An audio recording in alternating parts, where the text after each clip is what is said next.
दोस्तों, आज जो मंजर, आज जो हकीकत और आज जो तस्वीरें हमारे ही पड़ोसी मुल्क से निकलकर सामने आ रही हैं, वो न सिर्फ दिल दहला देने वाली है, बल्कि इंसानियत के नाम पर एक ऐसा धब्बा है जिसे शायद आने वाले कई दशकों तक या यूं कहें कि सदियों तक धोया नहीं जा सकेगा।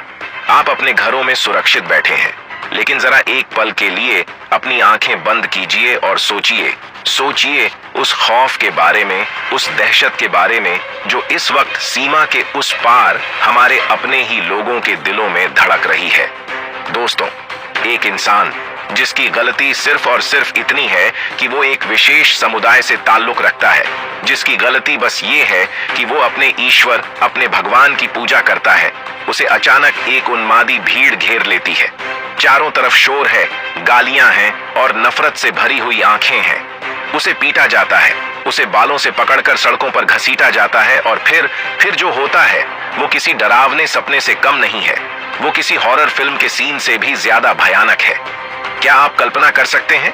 क्या आपका दिल गवाही देता है कि किसी जिंदा सांस लेते हुए इंसान को पेड़ से बांधकर सैकड़ों लोगों की भीड़ के शोर शराबे के बीच जिंदा आग के हवाले कर दिया जाए? जी हां दोस्तों, आपने बिल्कुल सही सुना। मैं शब्दों को घुमा नहीं रहा हूं, यह कड़वा सच है। यह कोई सैकड़ों साल पुरानी बात नहीं है, यह 2025 का बांग्लादेश है। वो बांग्लादेश जिसे बनाने में कभी भारत ने अपना खून पसीना बहाया था, जिसके लिए हमारे जवानों ने अपनी शहादत दी थी। आज वही बांग्लादेश अपने ही नागरिकों के खून का प्यासा हो चुका है। लेकिन दोस्तों, रुकिए, बात सिर्फ आंसुओं और मातम पर खत्म नहीं होती। बात अब उससे बहुत आगे निकल चुकी है।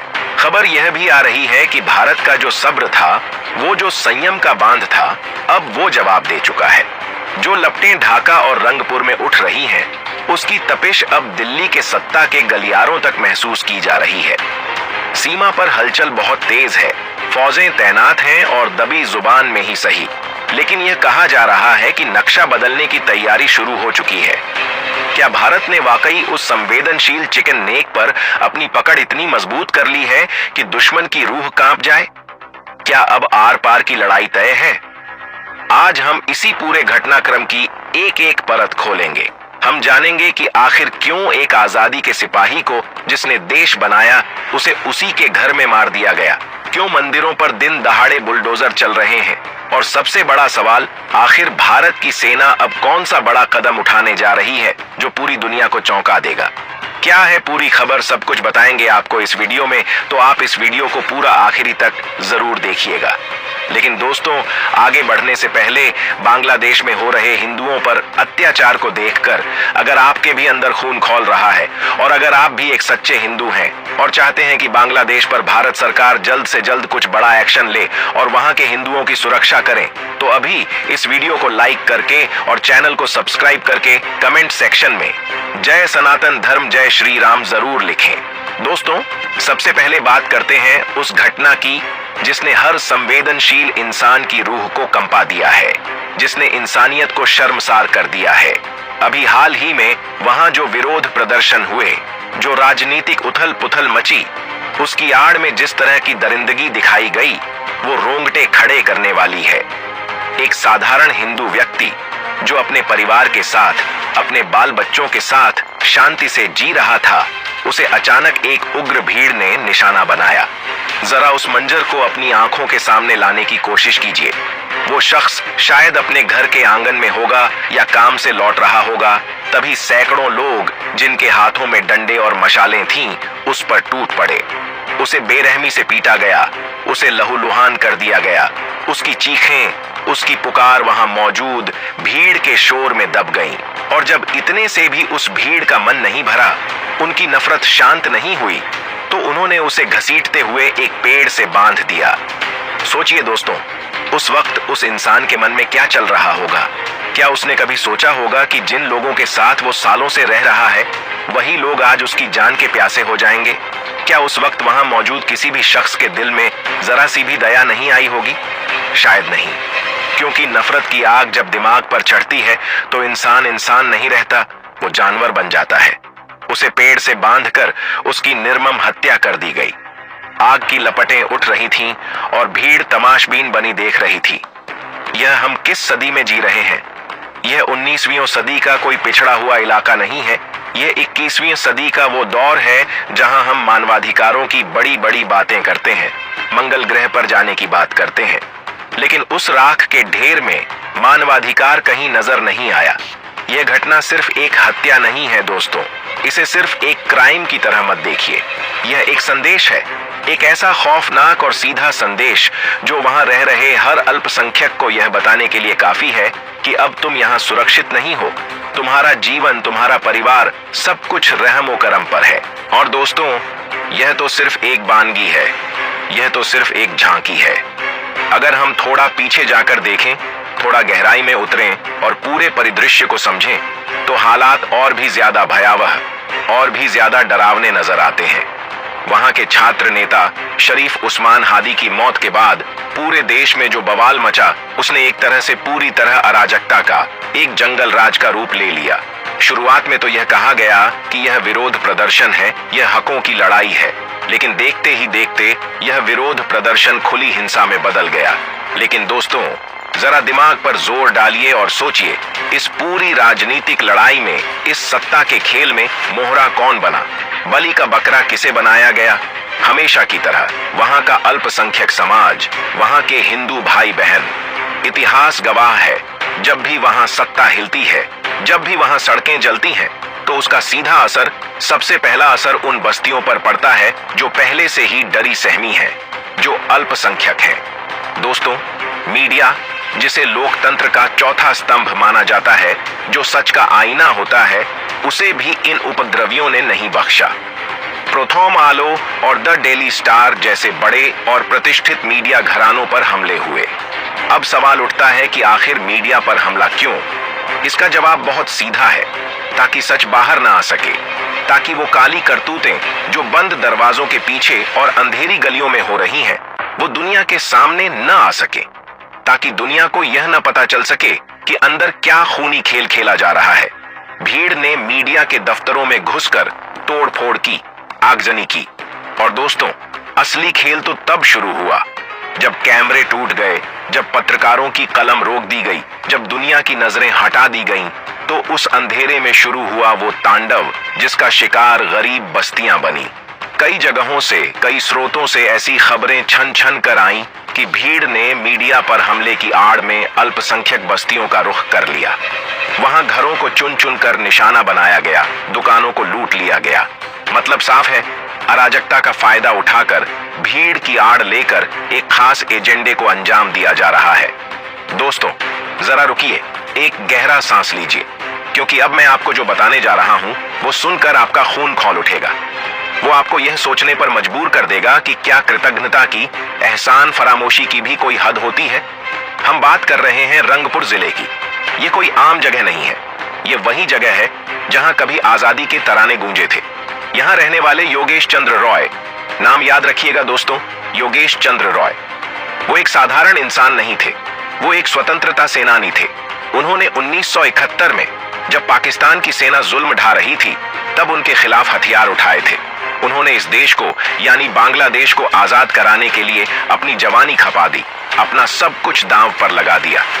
और आज 2025 के इस तथाकथित नए बांग्लादेश में उन्हें अपने त्याग और बलिदान का क्या सिला मिला? सम्मान, मेडल, सुरक्षा? नहीं दोस्तों, उन्हें मिली मौत। और वो भी कितनी दर्दनाक। योगेश चंद्र रॉय और उनकी पत्नी सुवर्णा रॉय की लाशें उनके ही घर में संदिग्ध हालत में मिली।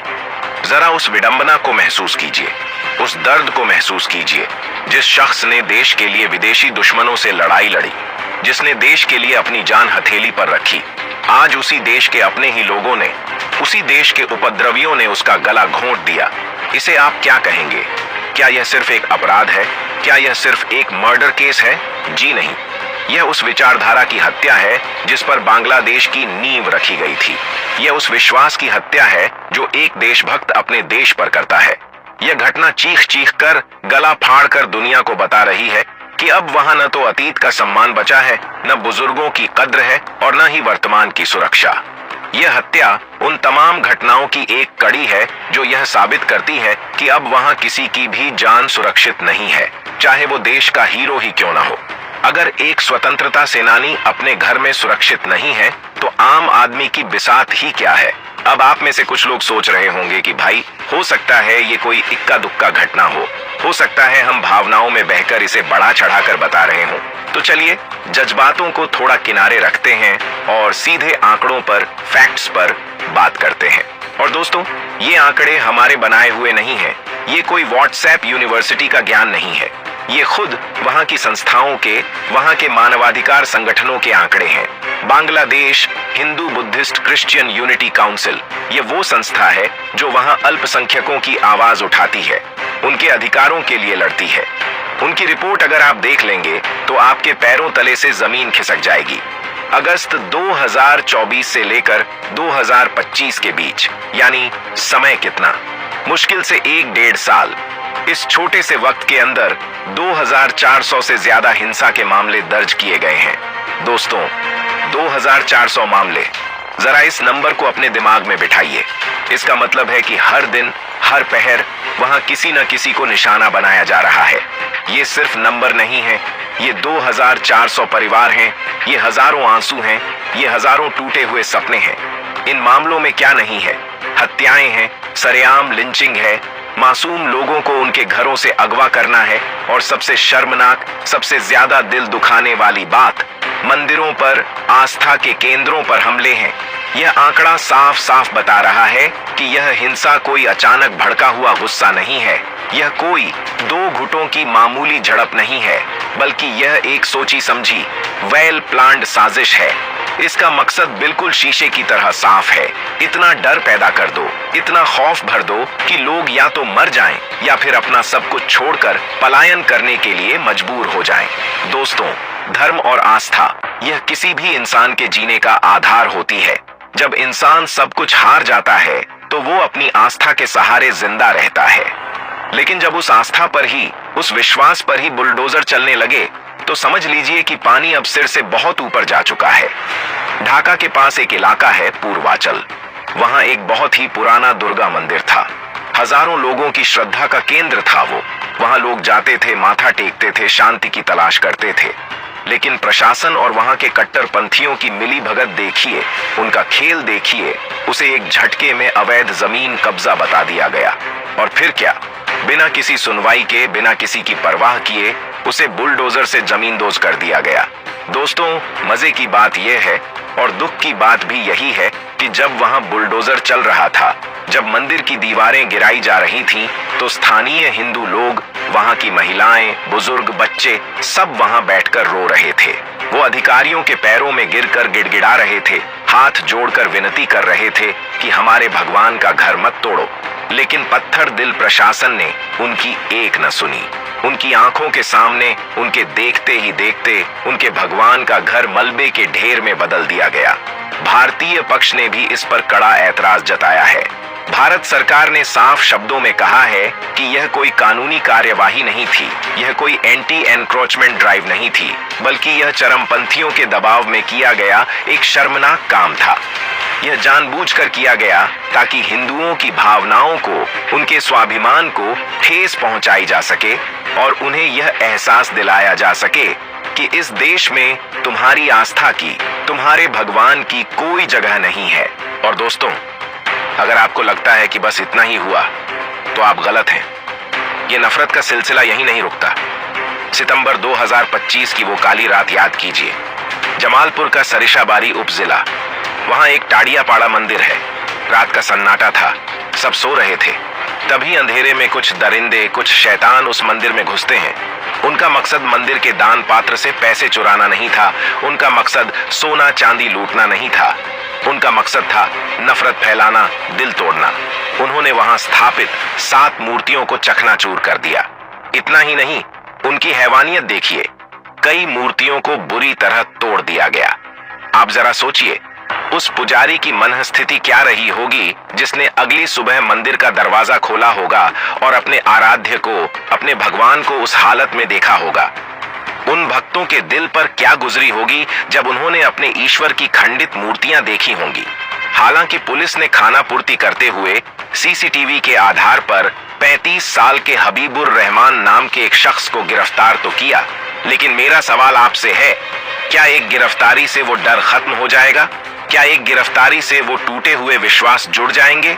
बिल्कुल नहीं। स्थानीय समुदाय आज भी इस पल भी खौफ के साए में जी रहा है। उन्हें लगता है कि आज मूर्तियां तोड़ी गई हैं, कल उनके घर तोड़े जाएंगे और परसों शायद उन्हें भी उसी अंजाम तक पहुंचाया जाएगा। दोस्तों, ऐसा नहीं है कि यह आग सिर्फ हिंदुओं तक सीमित है।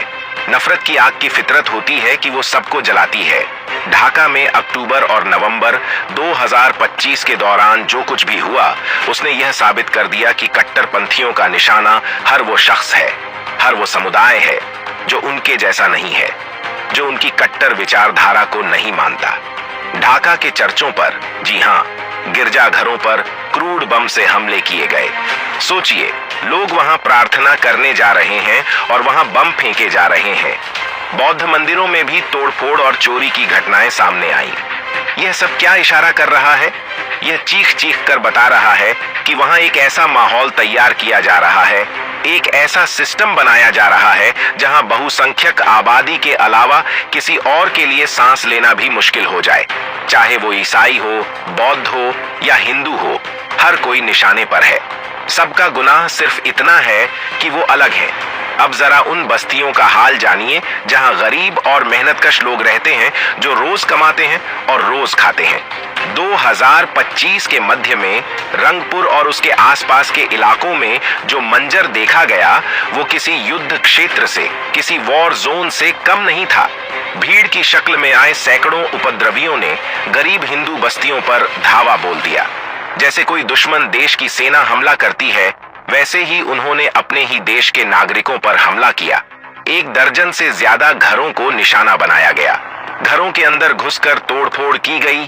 टीवी, फ्रिज, बर्तन जो मिला उसे तोड़ दिया गया या बाहर फेंक दिया गया और फिर कई घरों को आग के हवाले कर दिया गया। लोग अपनी जान बचाने के लिए अपने बच्चों को गोद में उठाकर इधर उधर भाग रहे थे। बच्चे रो रहे थे, महिलाएं चीख रही थीं, बुजुर्ग मदद की गुहार लगा रहे थे, लेकिन सुनने वाला कोई नहीं था। प्रशासन, वो तो जैसे मूक दर्शक बना तमाशा देख रहा था। पुलिस नदारद थी और उपद्रवी अपना काम बखूबी कर रहे थे। यह वो कड़वी सच्चाई है दोस्तों, जो अक्सर मुख्य धारा की बड़ी बड़ी मीडिया में हेडलाइंस में दब जाती है, लेकिन आज हम इसे आपके सामने खोल कर रख रहे हैं ताकि आप समझ सकें कि हालात कितने बदतर, कितने नाजुक हो चुके हैं। लेकिन दोस्तों, कहते हैं ना कि हर जुल्म की एक उम्र होती है, हर अंधेरी रात की एक सुबह होती है और हर सब्र की एक सीमा होती है। अब जो मैं आपको बताने जा रहा हूं, वो इस पूरे घटनाक्रम का, इस पूरी चर्चा का सबसे महत्वपूर्ण और विस्फोटक हिस्सा है। कान खोलकर सुनिएगा। बांग्लादेश में हो रहे इन लगातार हमलों ने, इस नंगे नाच ने भारत के सब्र का बांध अब तोड़ दिया है। भारत की जनता जो अब तक शांति से देख रही थी, अब वो खामोश बैठने वाली नहीं है। सोशल मीडिया से लेकर सड़कों तक, संसद से लेकर सड़क तक, हर जगह सिर्फ एक ही मांग उठ रही है, एक ही आवाज गूंज रही है, एक्शन। भारत के लोग अब कड़े शब्दों वाली निंदा नहीं चाहते, वो अब कड़े कदम चाहते हैं। जनता का गुस्सा 7वें आसमान पर है और उनकी मांग बिल्कुल साफ है कि सरकार को अब डिप्लोमेसी की टेबल छोड़कर मैदान में आना चाहिए। लोगों का कहना है कि बहुत हो गया भाईचारा, बहुत हो गई नेबरहुड फर्स्ट की बातें। जब हमारे भाइयों को वहां कीड़ों मकोड़ों की तरह जलाया जा रहा है, तो हम यहाँ हाथ पर हाथ धरे कैसे बैठ सकते हैं? और दोस्तों, हवाओं का रुख बता रहा है कि सरकार ने भी जनता की नब्ज को, जनता के मूड को पहचान लिया है। सूत्रों के हवाले से, खुफिया रिपोर्ट्स के हवाले से जो खबरें आ रही हैं, वो बेहद चौंकाने वाली और बहुत बड़ी हैं। बताया जा रहा है कि भारतीय सेना और वायुसेना को हाई अलर्ट पर रखा गया है। भारत बांग्लादेश सीमा पर, जो अब तक शांत थी, जहां पक्षियों की चहचहाहट होती थी, वहां अब टैंकों की गड़गड़ाहट सुनाई दे रही है। वहां अब बारूद की गंध महसूस की जा सकती है। हमारे फाइटर जेट्स, राफेल और सुखोई आसमान में लगातार गश्त लगा रहे हैं। सैनिकों की छुट्टियां रद्द कर दी गई हैं और भारी तादाद में फौज को, आर्टिलरी को बॉर्डर पर तैनात कर दिया गया है। ये कोई रूटीन एक्सरसाइज नहीं है, ये सिर्फ दिखावा नहीं है, यह एक बहुत बड़ी तैयारी का, एक बहुत बड़े तूफान का संकेत है। सबसे बड़ी और सनसनीखेज खबर जो निकल कर आ रही है, जिस पर पूरी दुनिया की नजरें टिकी हैं, वो चिकन नेक कॉरिडोर को लेकर है। आप सब जानते हैं कि सिलीगुड़ी कॉरिडोर, जिसे हम आम भाषा में चिकन नेक कहते हैं, वो भारत के लिए, हमारी सुरक्षा के लिए सामरिक रूप से कितना महत्वपूर्ण है। ये वो पतला सा संकरा सा रास्ता है जो भारत के मुख्य भूभाग को हमारे नॉर्थ ईस्ट के राज्यों से जोड़ता है। हमेशा से रक्षा विशेषज्ञों को यह डर रहता था कि युद्ध की स्थिति में दुश्मन इस पर नजर गड़ाए बैठा है, इसे काटने की कोशिश कर सकता है। लेकिन दोस्तों, अब पासा पलट चुका है, गेम बदल चुका है। रिपोर्ट्स के मुताबिक भारतीय सेना ने अपनी सुरक्षा सुनिश्चित करने और बांग्लादेश को एक कड़ा, न भूलने वाला संदेश देने के लिए एक बेहद आक्रामक रुख अपनाया है। खबर है कि रणनीतिक तौर पर भारत ने ऐसी पोजीशंस ले ली हैं, अपनी तोपें ऐसी जगहों पर फिट कर दी हैं जो यह सुनिश्चित करती हैं कि अब भारत डिफेंसिव नहीं बल्कि ऑफेंसिव मोड में है। कुछ अपुष्ट खबरों और सोशल मीडिया पर चल रही जबरदस्त चर्चाओं की माने तो यह भी कहा जा रहा है कि भारतीय सेना ने रणनीतिक बढ़त हासिल करते हुए चिकन नेक के आसपास के संवेदनशील इलाकों को पूरी तरह से 100% अपने नियंत्रण में ले लिया है और बांग्लादेश के भीतर तक, उनकी सीमा के अंदर तक अपनी धमक पहुंचा दी है।